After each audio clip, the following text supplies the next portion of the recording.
Kontemplasi si bisu. Aku telah menghilang dari dunia lamaku, dunia sandiwara pilu yang selama ini sangat membesarkan kepalaku. Setiap hari pernah ku diperdaya media lokal, nasional hingga internasional, termakan promosi kampanye citra segudang lipstik dunia, terbuai hasrat mengemis cinta wanita, melambungkan hasrat nafsu bisa bertahta, mendoktrin tubuh fanaku ini agar selalu kuat, berputar berebut untuk bisa duduk dalam mahligai kasta, mata menanar untuk sebuah pundi-pundi rupiah, belajar menjadi perampok berkamuflase di topeng tikus berpeci hitam berkalung dasi merah, mencokakkan dingin bertahun-tahun, mengidamkan berbaju pin berlogo burung Garuda berbahan tembaga turun-temurun. Suara ledek tokek di atas plafon menyentak-nyentakku, menertawakanku sadar dan insaf terlambat. Dan akhirnya, apa yang bisa dilakukan olehku saat ini? Menghabiskan sisa hidupku sebagai pengamat saja. Aku tak ingin hanya menjadi penalu, tahanan paradoks keterasingan seumur hidupku. Aku menyadari selain menulis membaca, aku tak memiliki modal apa-apa selain itu saja.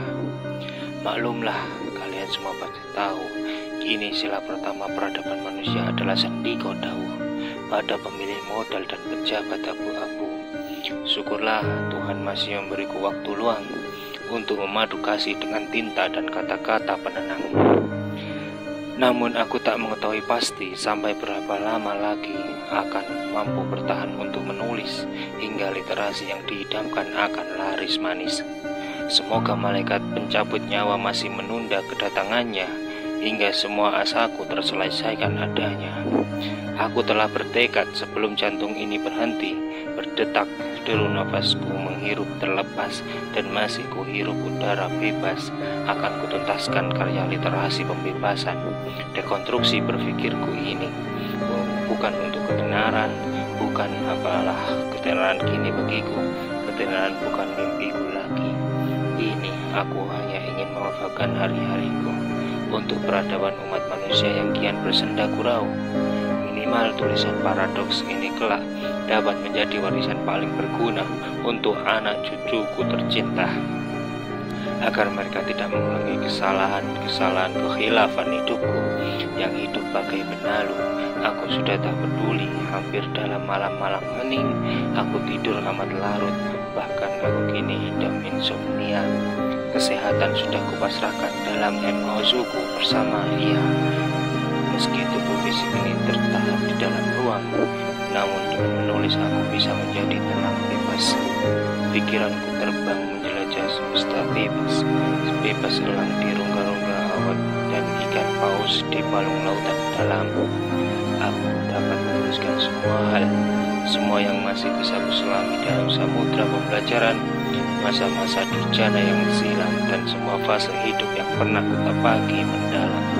Aku menyapa seluruh guru kehidupan, keteladanan dan berbagai pemikiran mereka, pemadu kasih dengan kenangan terkenang.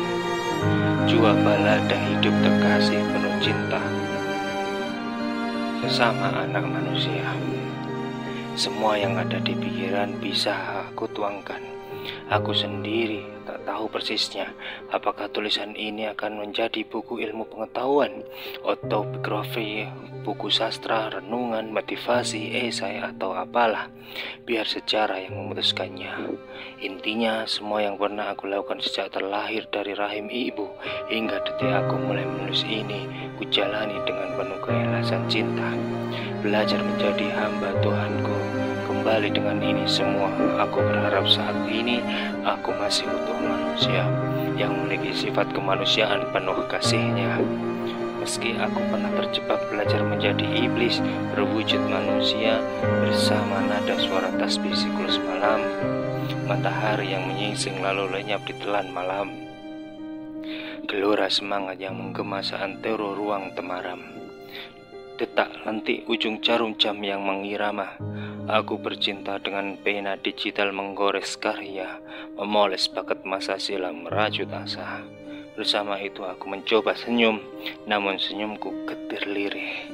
Ya, di umurku yang belum terlalu baya ini, bahkan bisa dibilang masih muda karena masih tuna sakinah, yang seharusnya manusia di usia umurku ini ada teladan Kanjeng Muhammad yang telah menemukan Khadijah, membangun mahligai perjuangan keluarga sebelum akhirnya berdakwah hingga bisa menjadi revolusioner akhlak manusia sedunia, menjadi babak peradaban masyarakat yang penuh rahmah.